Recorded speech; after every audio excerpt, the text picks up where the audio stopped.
Sullivan County for this unbelievable event. So thank you, Josh's team. It's absolutely wonderful. You know, it's really, really, really so special.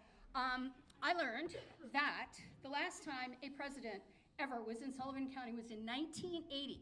President Jimmy Carter came to cast the first cast, and that's the last time. So this is really, really special for us, and we're just so, so very grateful. I want to thank all of you for coming, but I really would be remiss if I did not acknowledge our fellow chairs in both our congressional district and also in our judicial district. So please stand up, guys. I don't know where you're sitting, but stand up because you're doing the hard work, and I know you are. Yeah.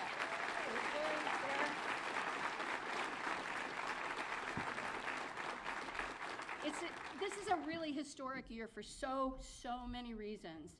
And one of those reasons is there are so many women on the ticket, up and down. It's incredible. And it's about time. It's really about time. And earlier this summer, I was honored to attend a convention during which 3 fabulous women attorneys were selected to be our candidates, our 3 candidates for state Supreme Court. And they're all here today. Stand up, please. Vote for all 3. Sharon Graff, Peggy Cochran, Megan Galligan, we're going to be talking to you again.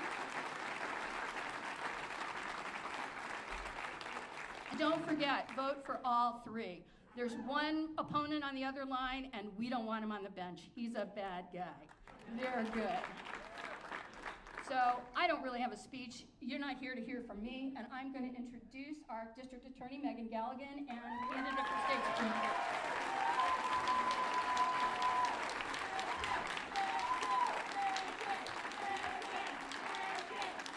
Thank you. Thank you, everyone, so much. I want to thank Ann for her remarks and lovely introduction. Assemblywoman Aileen Gunther is here.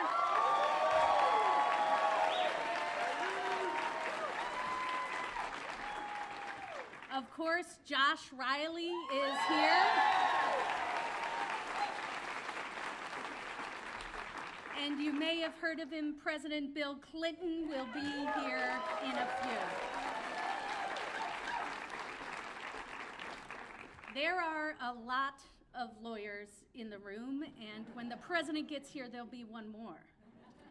Only 2 have ever studied at Georgetown, so Josh, President Clinton and I offer you condolences. You only made it to Harvard. It's an honor to be here as a proud member of the Sullivan County community. This is a moment of significance for us as we welcome a leader whose vision for America brought together people from across all walks of life in pursuit of a better tomorrow. As we pause to reflect on how far we've come and to recognize how far we can go, his lessons should echo along our path forward. I grew up right here in Sullivan County, a place that has seen the very highest moments of the Borscht Belt era and the same place that has suffered through so many trying times. Through it all, we've proven that our greatest asset is our people, and that the people of Sullivan County believe in truth, justice, and the American way.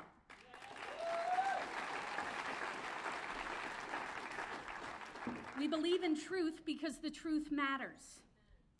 We believe in the truths our forefathers so eloquently wove into the fabric of our union. We believe in the American freedoms of speech, association, assembly, and press. And we believe those rights apply equally to each and every one of us, regardless of race, religion, or gender.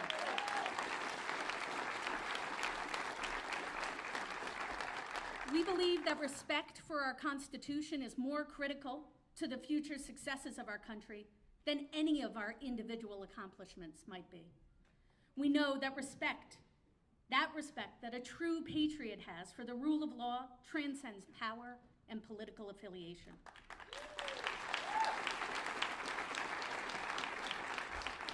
The rule of law in America guarantees equal access for each of us to legal challenges, and we know that when those have been exhausted, we are duty-bound as American citizens to accept the result.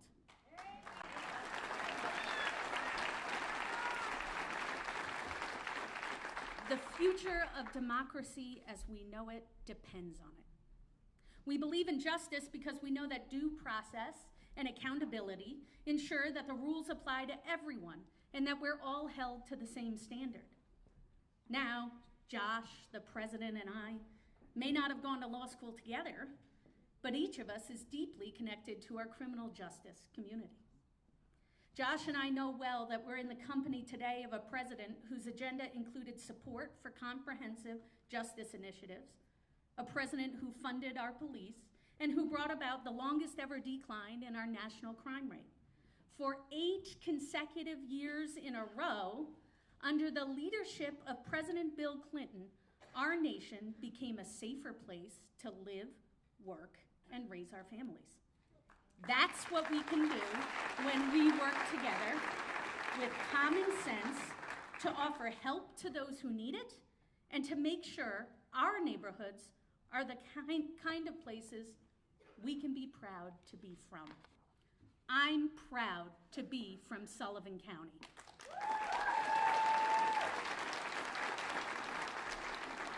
And I want to thank President Clinton for setting the standard for effective and responsible justice in America. We also believe in the American way, and that's why in Sullivan County we come together. We come together to celebrate our victories and to overcome our challenges.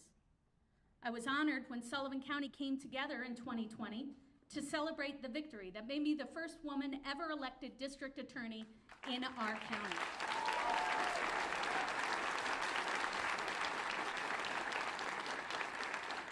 But there was more coming together to do.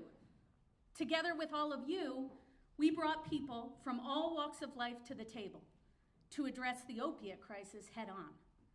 We created a table big enough to hold every voice and small enough for everyone to be heard. At those tables across the towns, villages, and hamlets of our community, we tapped into our collective intelligence.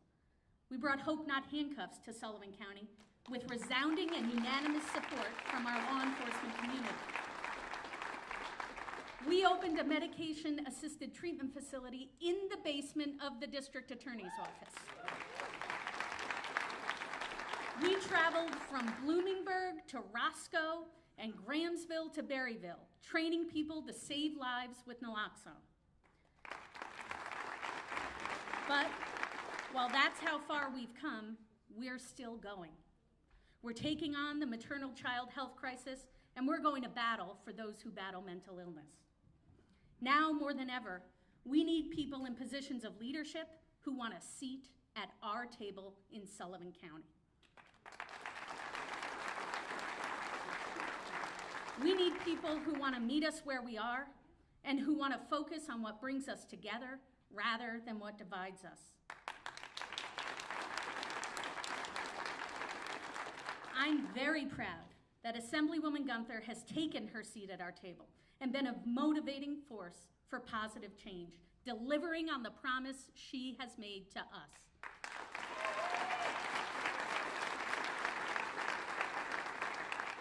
And I'm proud to be in the company of Josh Riley, who has put himself on the line to demand truth, advocate for justice, and live by the values of American citizenship that so many have seemed to forget.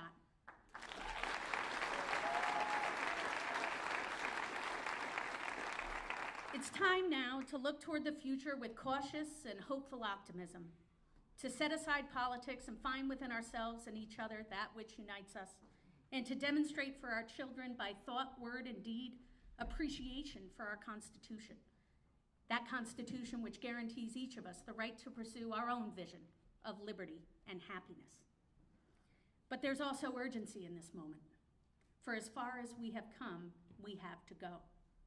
It's an honor to stand among those of us gathered today as we demand from our government that which we demand from ourselves and each other: responsibility, civility, and integrity.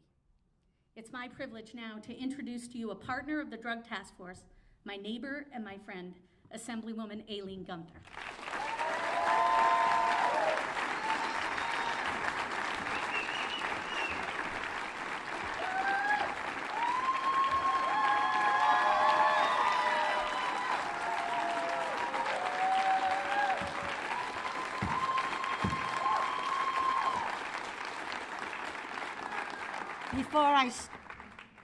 Can you hear me?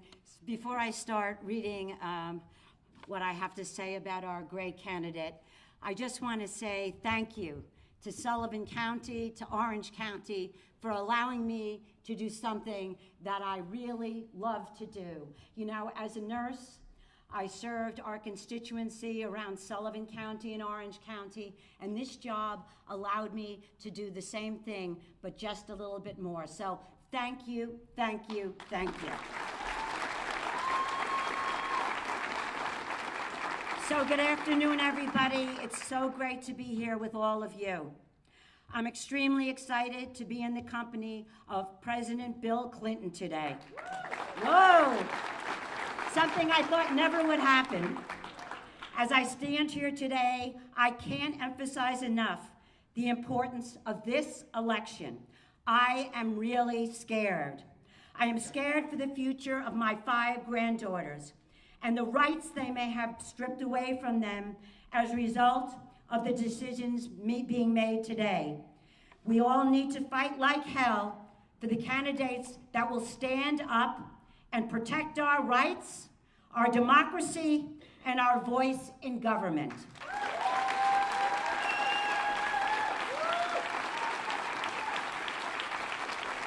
As a registered nurse, I am always excited to come out and support candidates that fight for our health care. Josh Riley, I repeat, Josh Riley is just that candidate. And we all need to do everything we can to ensure that Josh Riley is elected.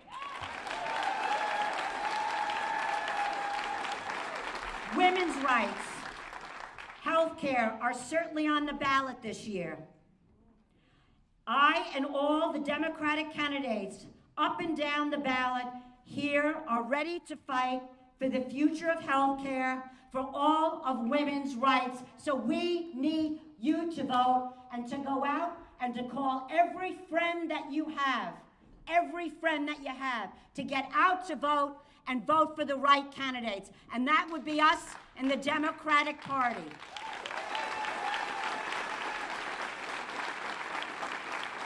Your vote is important and is more important than ever. Just look around the room today at who is here and understand the power that we have here to move our country forward. We need support from everyone coming together to recognize the importance of this moment right now in our county. Get our voices out, vote like our health care and our future depends on it, because it takes all of us, a woman, a nurse, it absolutely does, to make this happen. And I want you to get out to vote, call your friends, and I think I now get the honor of introducing Josh Riley.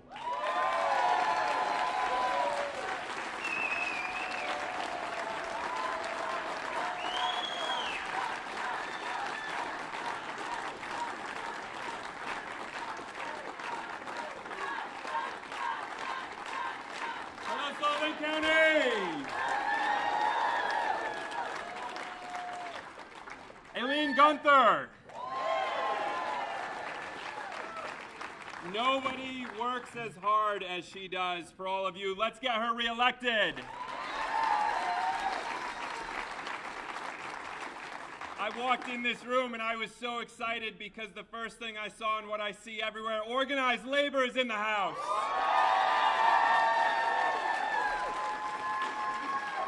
The last time I think I saw a lot of you guys was up in Greene County a week or two ago, and I told you it was about 10 o'clock at night. I told you I was leaving the event we were at to go join a picket line with the Machinists Union over in Delaware County. Did that. I'm always going to have your back because you've always had mine. Thank you, labor.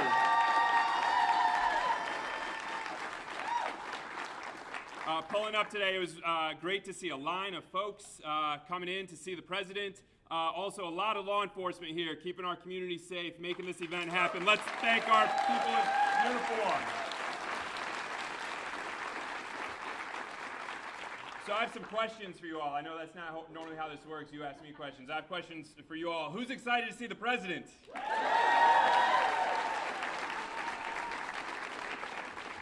Right answer. All right, here's another one. Who here has voted already? Show of hands. Love that. Love that. Who here has not voted but has a plan to do so? Okay. Is there anybody here who has not voted and has no plan to do so?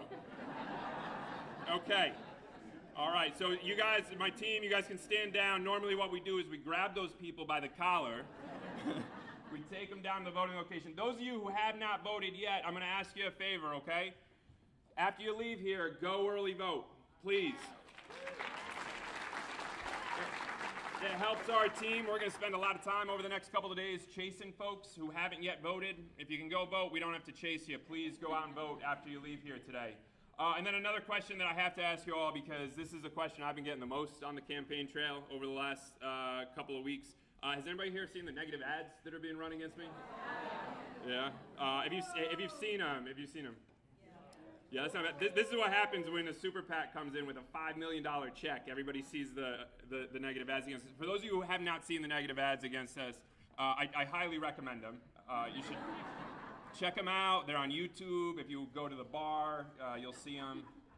Basically what these ads are is like dark, grainy imagery of me. They found like the least flattering picture in the world of me. And it basically says at the beginning of it, it says, and this is not true, it says that, it alleges that I want to defund the police. And the thing that's really awkward about that for me is that I come from a law enforcement family. So my mom worked in law enforcement for 20 years in Tioga County, and so these ads came out, and I had to call my mom.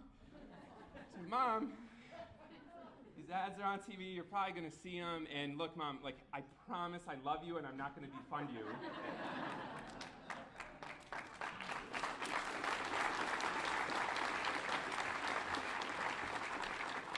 And then the ads keep going on, and at the end of the ads, it basically says, in the darkest, scariest sounds you could ever have, it says, Josh Riley is extreme and dangerous, which, by the way, is like a perfectly fitting commercial for Halloween time. It's really scary. We went, by the way, I'll admit this, we went in the scariest Halloween costumes, my wife Monica and my son Patricio and I went as Big Bird. Monica was Cookie Monster. Our son was the cutest Elmo in the world, very extreme and dangerous. And so these ads are like, Josh is extreme and dangerous. So I showed it to Monica, and the first time I showed it to her, and she's like, man, that makes you sound so much cooler than you actually are. She says to me, she goes, if they only knew you the way I do, because you are such a dork. She's like, they're wasting all their money. So my wife Monica is here with us today. I want everybody to know. I gotta stand up. Great. My team and I and all of you have been working so hard on this campaign. This is one of the closest races in the country. We have all been working so hard. If you take that effort and multiply it by 5 or 10, that's the effort Monica's been putting in. I love her for it. You all love her for it. Thank you, Monica. So I'm not the extreme and dangerous person on the ads. I'd love to tell you just a little bit about my actual background. I grew up in Endicott, New York. My folks actually came here over 100 years ago by way of Callicoon. They actually stayed in Callicoon for a while and then came up to Endicott. That's right. So Sullivan County is a special place in my heart. And they went to Endicott. And I have a very typical upstate New York background. My folks came here to work in the plants. They worked in the Endicott Johnson Shoe Factory for a long time. And then the IBM plants. My folks were tanners in the shoe factory, and then worked in the IBM plants. Dad was a maintenance worker in the waste treatment plant there. And they were really, really good blue-collar jobs that could earn you a spot in the middle class, even if you didn't have a college degree. Really, you needed a really strong work ethic. And those jobs built our community. And as I was growing up, what I saw was a lot of those plants close down and a lot of those jobs get shipped overseas. And that had a real effect on our community and our economy. I remember growing up and my dad, we still argue this day whether he got my permission for this. He signed me up for a newspaper route. Because the one thing you're gonna have if you grow up in upstate New York, you all know this, you're gonna have a strong work ethic. And so, that's right. We may not be the fanciest folks around, but nobody's going to outwork us, right? So my dad signed me up for the newspaper route. He actually we have in our in our campaign office, we have one of those calendars. You flip over the days to count down. We're like 6 days away from the election, counting down. I'm convinced my dad, when I was growing up, had the same calendar, and it was just counting down the days till when he wasn't violating the child labor laws to sign me up for the newspaper route. I actually believe that might actually be the case. So he signed me up for the newspaper route. I'd go out, I'd deliver the newspapers, and I would read the headlines and read the paper while I was delivering it. And I remember growing up, and you would always have these headlines about the job losses across upstate New York. Folks who had worked for decades in the plants, had done everything anybody had ever asked of them, and then all of a sudden, the rug was pulled out from underneath them. That's what was happening to working folks here. And meanwhile, at the exact same time, on the exact same page of the newspaper, I mean, you didn't have to flip the page, you didn't have to go to a different section of the newspaper. On the exact same page of the newspaper, there were headlines about corporate profits through the roof. And Wall Street was booming. And that taught me at a young age that our political system and our economic systems are rigged against working families in upstate New York and rigged in favor of the special interests who are dominating our politics.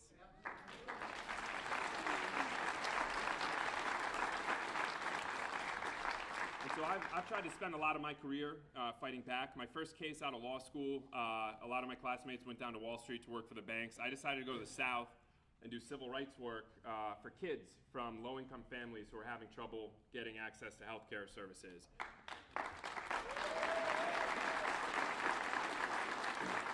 And we're seeing this across Sullivan County today. This is the top issue, if not the top issue, one of the top issues.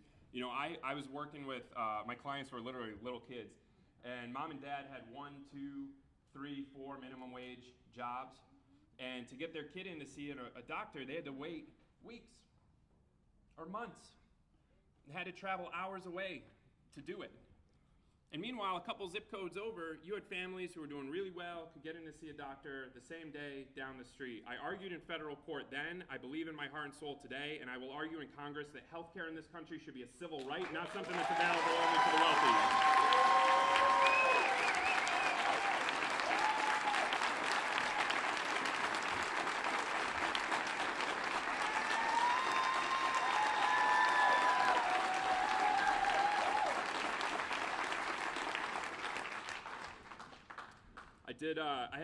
After I did my that work in the South, I had an amazing opportunity to work for a federal appeals judge on the Ninth Circuit. Her name's Kim Wardlaw, brilliant jurist. And look, this is one of the things that we've been saying a lot during this campaign. I'm not really a politician. I'm a first-time person. I'm running against a career politician. And I never would have thought, running for office for the first time, that the experience I would have probably drawn on the most was a year that I spent in judges' chambers with my nose in a book studying the Constitution. But right now, what we are seeing with our democracy is terrifying. It is. Monica and I, our son was 6 months old when January 6th happened, and I never thought I'd have a moment where I had to question whether my son would grow up in a functioning democracy. I'm running for Congress because we need to protect our democracy, we need to strengthen our democracy, we need to restore our democracy, we need to restore our faith in each other.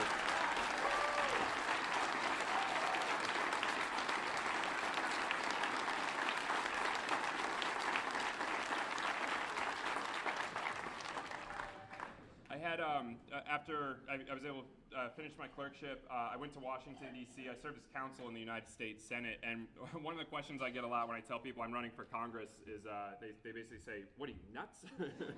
Why would anybody want to go work with Marjorie Taylor Greene?" And look, it's true. I mean, there's a lot of dysfunction and division in Congress. I saw it when I was there as counsel in the Senate. Dysfunctional things like I was there actually when Ted Cruz shut the government down over Planned Parenthood funding. That was dysfunctional. Dysfunctional like Ted Cruz blocked all of the work we tried to do after Sandy Hook in the committee. Dysfunctional things like Ted Cruz filibustered a constitutional amendment to Citizens Unite. Basically, anytime Ted Cruz was in the room, there was just dysfunction. Yeah. But here's the thing. I also saw. I love how all the students got the most excited about the Ted Cruz thing. That's so great.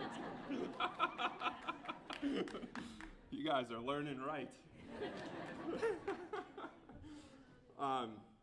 So there's division and dysfunction, but I also saw the best of what we can accomplish if we roll up our sleeves, commit to finding common ground, treat each other with decency, get back to giving each other the benefit of the doubt. And because of that, I was able to advance legislation to protect survivors of domestic violence from homelessness and fight the opioid epidemic across upstate New York.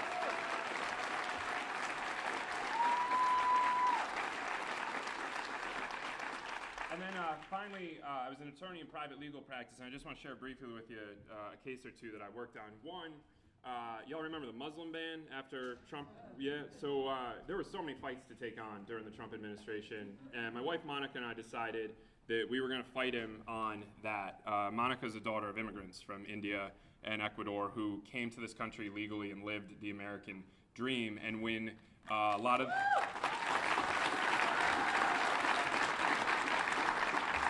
And when a lot of that rhetoric started coming out of the Trump administration, the Muslim ban was enacted, we decided to file briefs in the U.S. Supreme Court challenging it. And then another case that I worked on was with the National Organization of Women to try to get the Equal Rights Amendment ratified into the Constitution.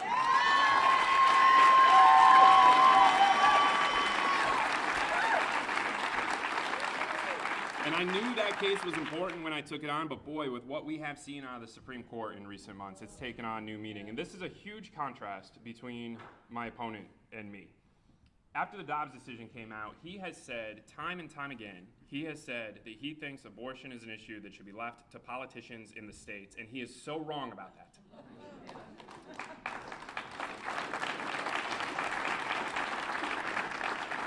My campaign's endorsed by Planned Parenthood. I'm pro-choice. I believe abortion is health care, and women's health care decisions are women's health care decisions, nobody else's.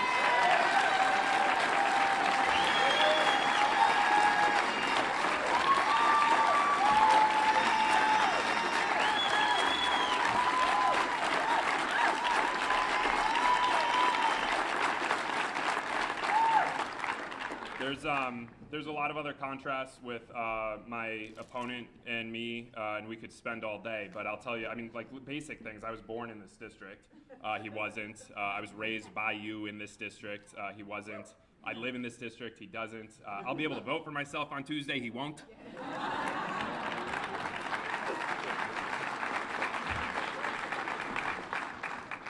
Guy can't even vote for himself. I don't know if the president's here. I was going to tell him that and see what his reaction was. But let me leave you with one big contrast, and I think this is really important. As I've been campaigning across 11 counties, I've met with so many families, and usually the first question I ask is, what's the thing that's keeping you up at night? What are you talking about at the kitchen table? And no matter what the answer to that question is, I found that you can draw a direct line from it to the corrupting influence of corporate money in our politics.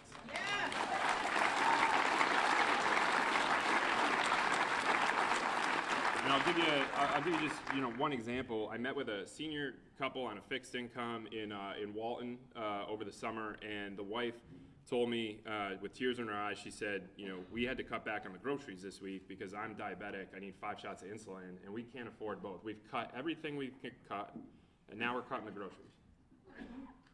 And my initial reaction to that was, how is that possible in the United States of America in 2022? Had conversations with families who told me every summer, the thing we love to do every summer is take the 3-4 hour drive out to see our grandkids, and they had to cancel that this year because the price of gas was too high.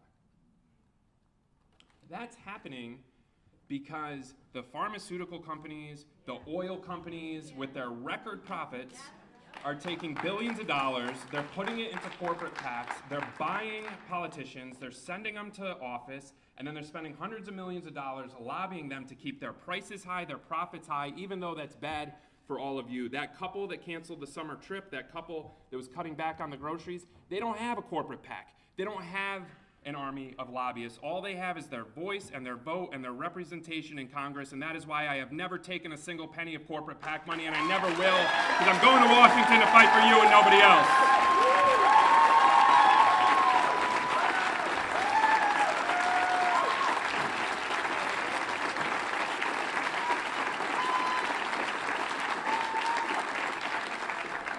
So I want to leave you with one thing very quickly.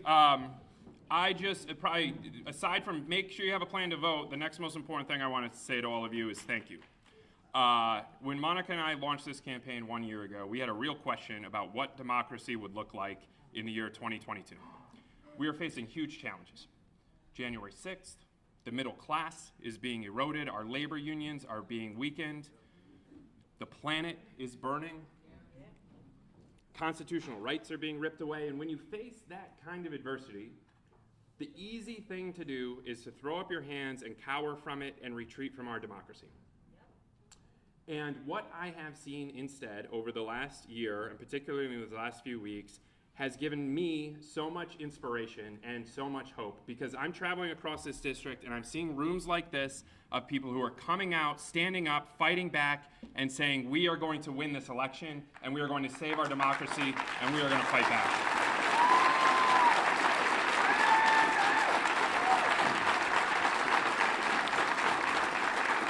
It has given me so much hope and so much inspiration. And speaking of hope, I have the tremendous honor of introducing the 42nd President of the United States, President Bill Clinton, everybody!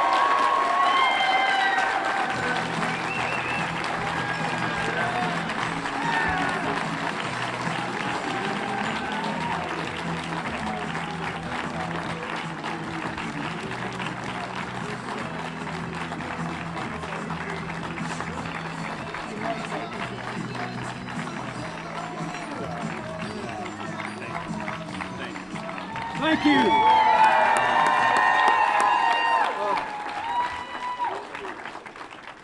real president. Thank you. First of all, I want to thank Josh for inviting me up here today, because I miss coming to upstate New York. When Hillary was a senator, we spent every summer up here wandering around, going every place. I love this place. I love being here. And it looks a great deal like the northern part of the state I grew up in and was governor of, Arkansas, and I just love it. Secondly, I think most of what goes on in politics today is just nuts. You know, you read what the names people call each other, the things they say, and it doesn't make a lick of sense, and it doesn't matter if it's true or not.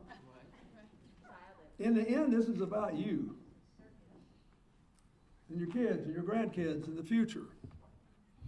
And I'm here today because I think this is really one of the most important House races in the entire United States because of who you are.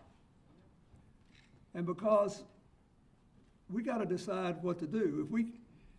The Republicans are pretty simple, actually. And pretty straightforward. They say, I want you to be very miserable. And I want you to be very angry.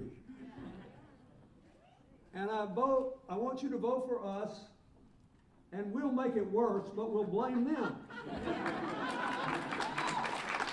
I mean, you couldn't make this up. That's your strategy. So here comes Josh saying, oh, how about we make it better? And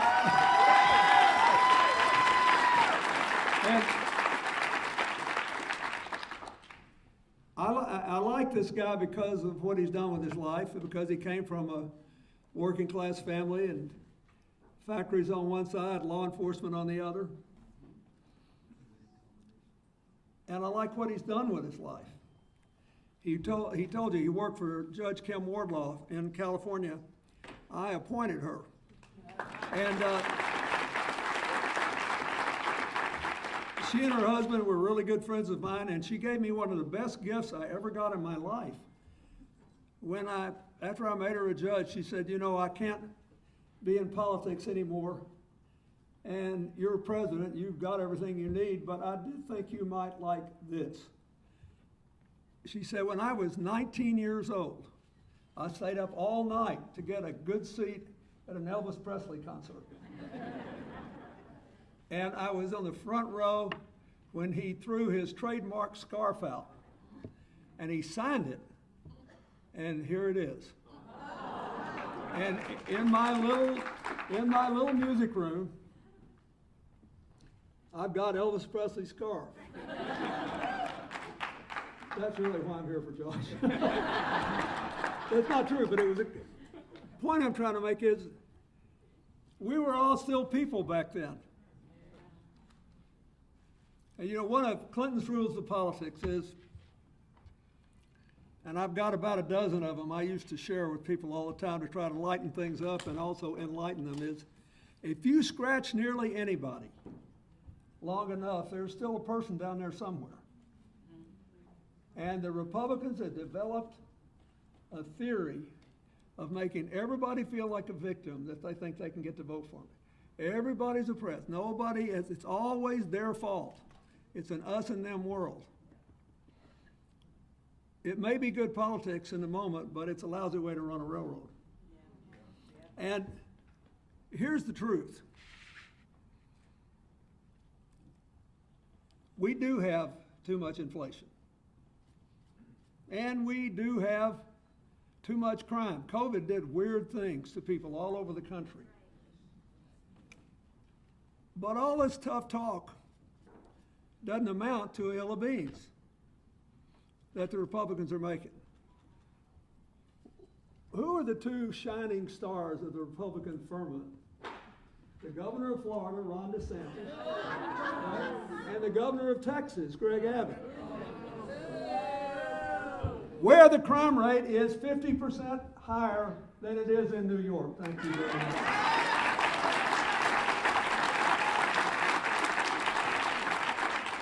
But wait, you can't think you're supposed to be mad.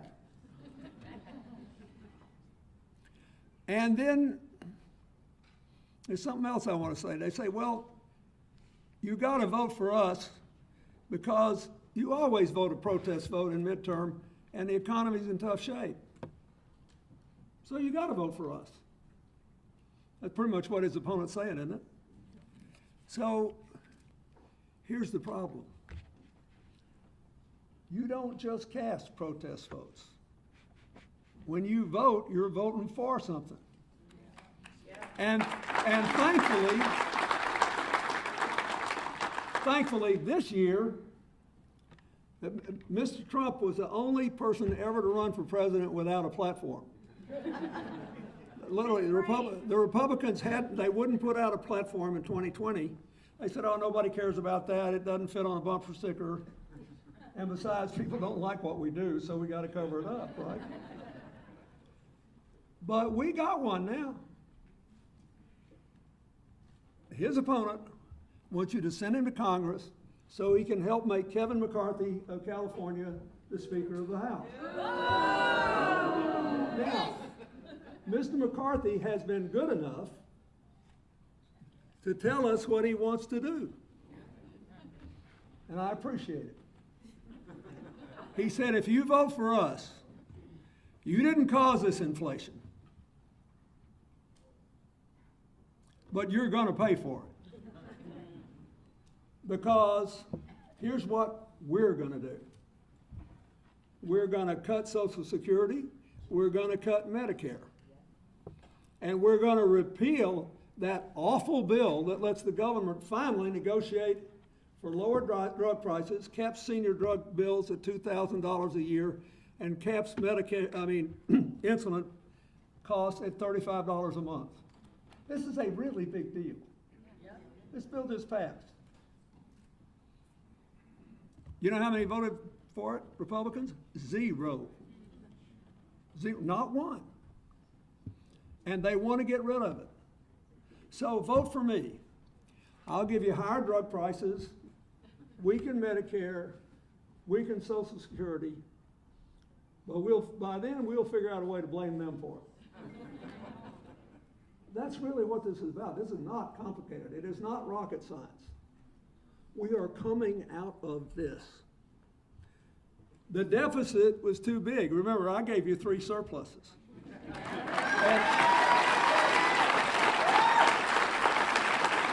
But it was, in fairness, it was different then. COVID collapsed the economy.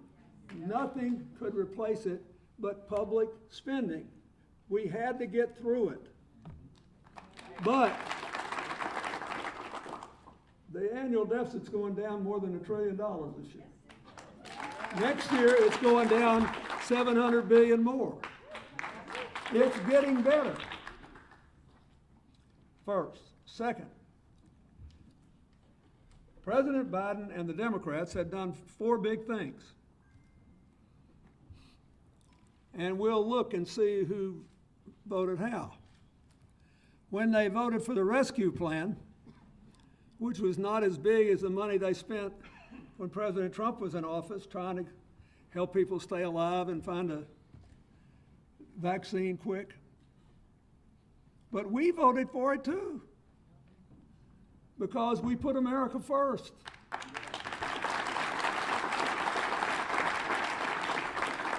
What did they do? 0 votes for it. You know what was in there? They're all claiming about crime now. You shouldn't be worried about crime. I think I have a little credibility on that. We have the lowest crime rate in 25 years. And lowest murder rate in 33 years, the lowest illegal gun homicide rate in 46 years. I know about this. But we did it by putting more police on the street, in the communities, knowing their neighbors, working with people, trained to use violence as a last resort. And to work with people to prevent crime.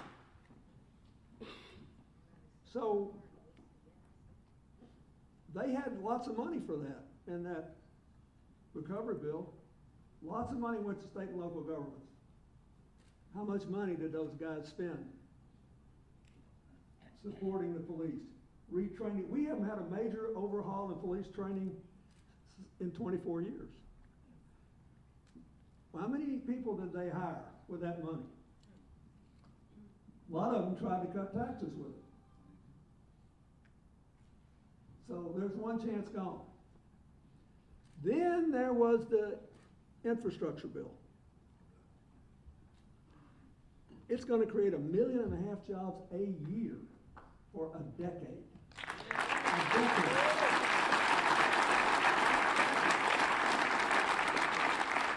Within 6 months of the bill passing, in late 2021, there were 4,300 projects underway in America.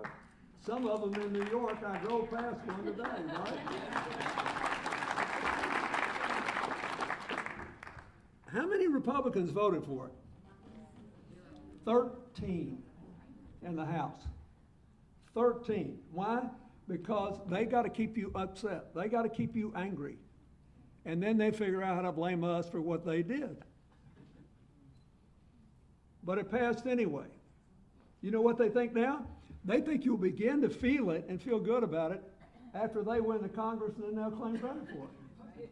It's amazing. Some of them even show up for ribbon cuttings for projects they voted against.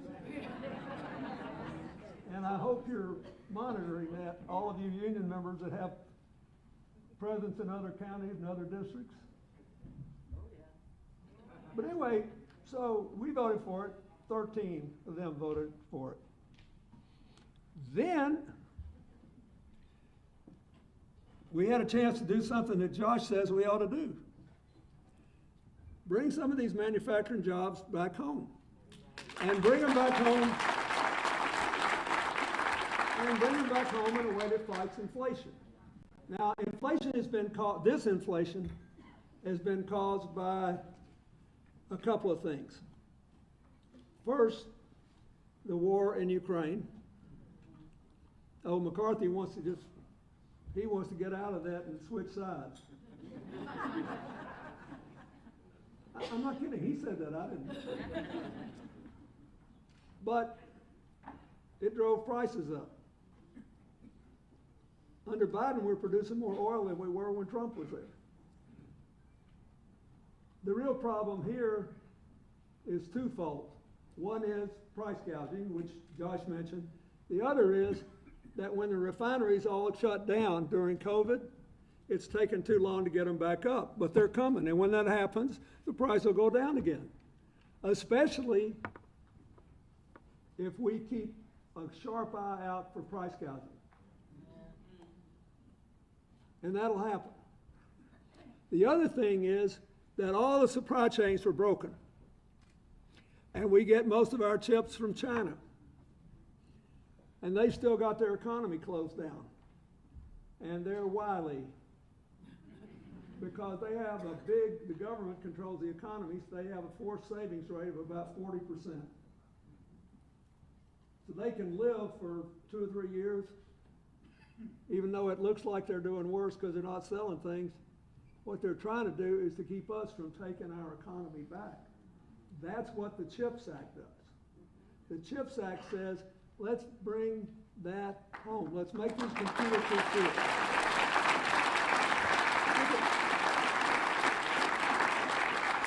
I see some of you holding your cell phones. You couldn't have one if you didn't have a chip in it, right? Everything you have needs a chip. So we passed the CHIPS Act.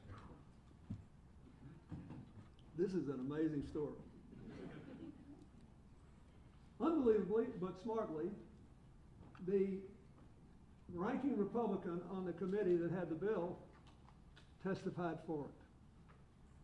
You know what happened? Kevin McCarthy jerked to his chain, and he voted against it on the floor the next day. And then, when the Democrats all practically lined up to vote for it, so we had enough votes to pass it, 24 of them came along and voted for it. So 11% of their caucus voted for the CHIPS Act, and 6% of their caucus voted for the infrastructure bill. And almost all of us did. Yet, their story is that we are a radical, crazy, runaway party, and only they can save America. They're running phantom Republicans against phantom Democrats.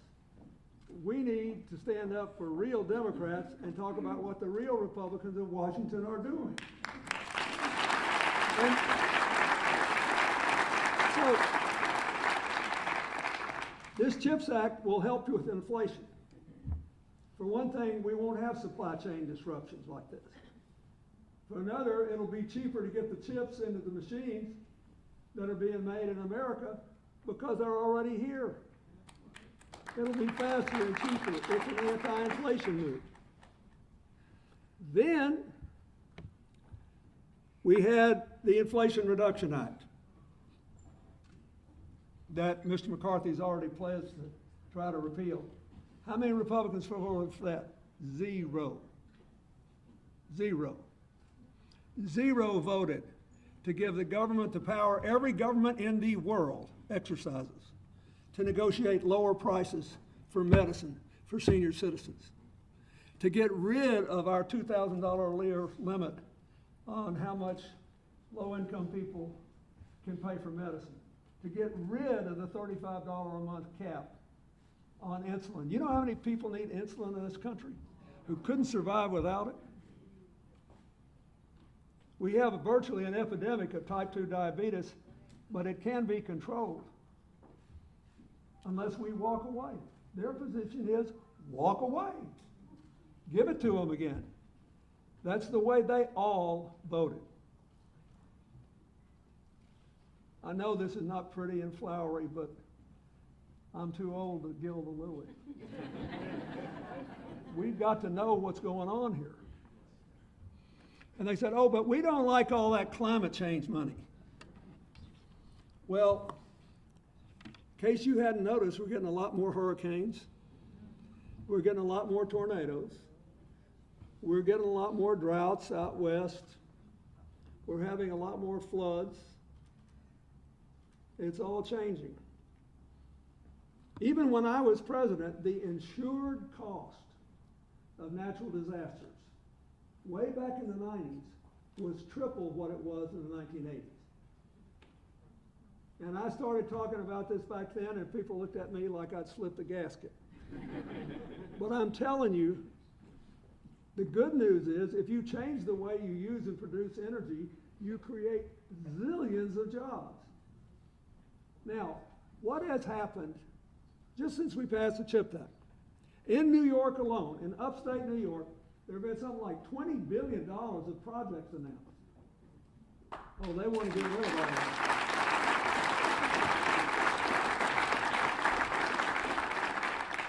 Because, you know, if people start going to work and talking to their neighbors again, reaching across the fence and across some of the party lines, we might not be so miserable. That's very bad for their political life. You have got to be miserable. And of course, it's their fault. Always them. So I'm pleading with you. Go out and talk to your neighbors.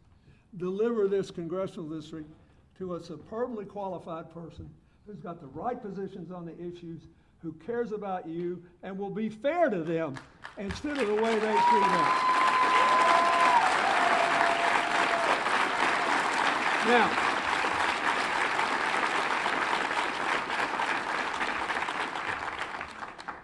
I told somebody the other day, we were talking, I said, you know, when you reach my age, you can almost measure your life by the people you cared about who aren't around anymore. And I spend a lot of my time saying goodbye to people. A few years ago, I had the great honor, because I love music, to speak at Aretha Franklin's funeral. And I won't bore you with how we became friends, but we did. She wasn't a perfect person, never pretended to be, and owned her mistakes and fessed up and made her life, the way most of us try to.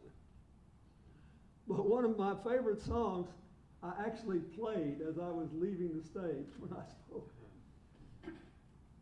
It's a great piece of political philosophy. It says, if you want freedom, you got to think. Yes, sir. So I'm pleading with you, go out there, do whatever you can in these last few days. Tell people not to shoot themselves in the foot. And I could go through all these issues. Crime's a problem. You know what the major contribution that the National Republicans have made to crime is? Fighting crime. They packed the Supreme Court with right-wing ideologues who voted not only to rob a woman of the right to choose. And they say, you know, this law, this Roe v. Wade is terrible because it says that the states can't do anything that imposes an undue burden on women. Who knows what that is? What's undue? I swear, I'm quoting from Justice Alito. Undue is inherently standardless, okay? So we give them that. What have they done? They struck down New York's concealed carry law, which had the support of 80% of the people of New York, 80% of us, which means about half the Republicans. And all it says is that you want a concealed carry permit, you got to have a reason.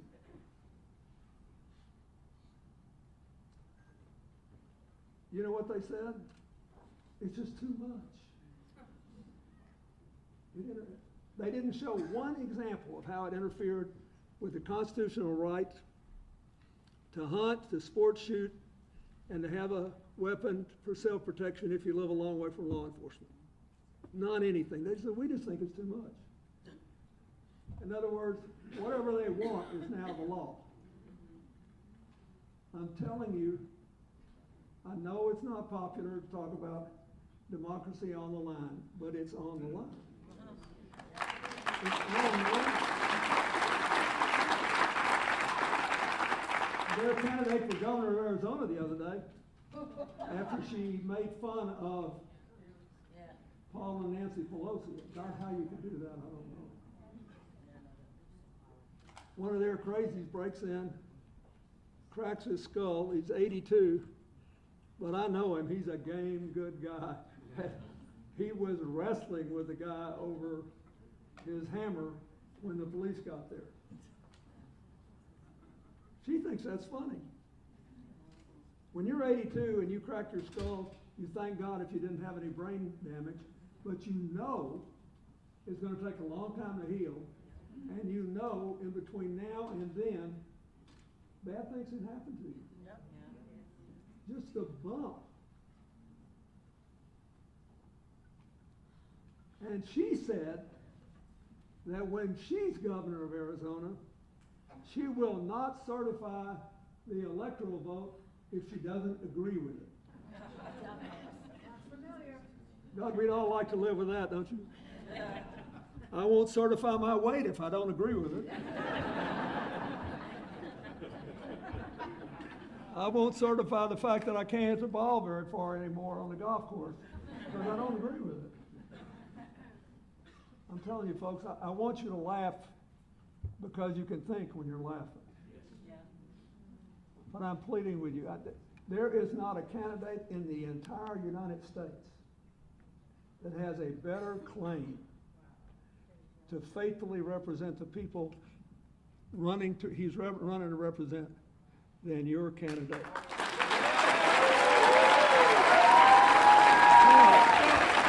Get out there, win this race, and reclaim our future. God bless you. Thank you.